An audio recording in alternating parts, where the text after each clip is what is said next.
N ഭാഗ്യകാലം ഓർക്കുമ്പോൾ എന്നുള്ളം കൊള്ളുന്നു. ഈ ലോകസുഖം കള്ളിനാൻ ആ ഭാഗ്യം കണ്ടപ്പോ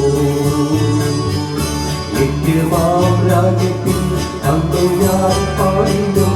രാജദൂതം കണ്ടു എന്നും ഞാൻ ഘോഷിക്കും.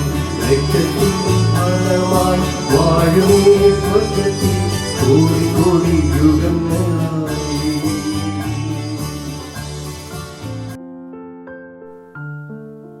ദൈവനാമത്തിന് മഹത്വമുണ്ടാകട്ടെ. ഇന്നത്തെ പ്രഭാത ധ്യാനത്തിനായി 18-ാം സങ്കീർത്തനം 6-ാം വാക്യം.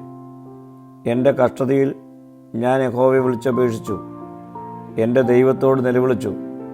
അവൻ തൻ്റെ മന്ദിരത്തിൽ നിന്ന് എൻ്റെ അപേക്ഷ കേട്ട് തിരുമുമ്പിൽ ഞാൻ കഴിച്ച പ്രാർത്ഥന അവൻ്റെ ചെവിയിലെത്തി.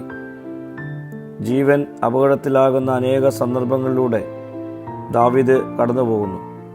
തൻ്റെ നാവിൽ നിന്ന് ദൈവസ്തുതി മാറ്റിക്കളയുന്ന സന്ദർഭങ്ങൾ ഉടലെടുക്കുന്നു. മരണപാശങ്ങൾ തന്നെ ചുറ്റി തന്നെ ഭ്രമിപ്പിക്കുന്ന അനേക സാഹചര്യങ്ങളിലൂടെ കടന്നുപോയി.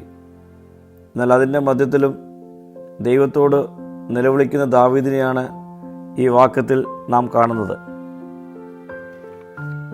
വിളിച്ചപേക്ഷിക്കുക എന്നത് സങ്കീർത്തനക്കാരൻ ആവർത്തിക്കുന്ന വാക്കാണ്. സഹായത്തിനു വേണ്ടിയുള്ള നിലവിളി എന്നാണ് അർത്ഥം. ദാവീദിൻ്റെ ജീവിതത്തിലെ ആയിരിക്കുന്ന സാഹചര്യങ്ങളുടെ സങ്കീർണതയും അടിയന്തര അവസ്ഥകളും ഈ വാക്കുകളിലൂടെ ദാവീദ് വ്യക്തമാക്കുന്നു.